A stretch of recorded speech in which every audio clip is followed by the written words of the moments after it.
How to hide Instagram post from one person.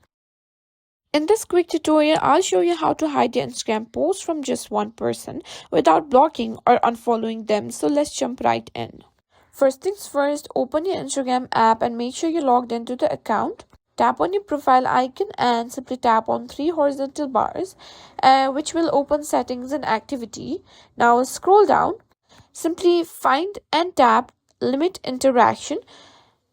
Once you find it, simply tap on it and simply turn on the limit interactions. Now here you can find what will be limited.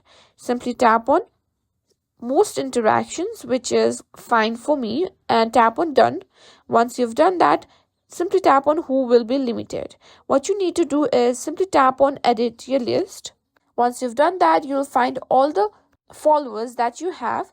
Simply choose all the followers that you don't want to hide and leave the one person whom you want to hide your post or stories with. Simply tap on done, and once you've done that, simply toggle that option on and click on done and simply move back.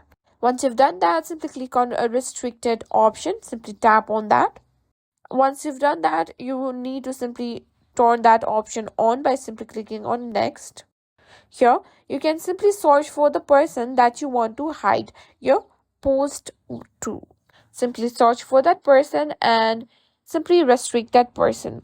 By doing this, now you can simply hide your Instagram post or story from just one person without making things awkward.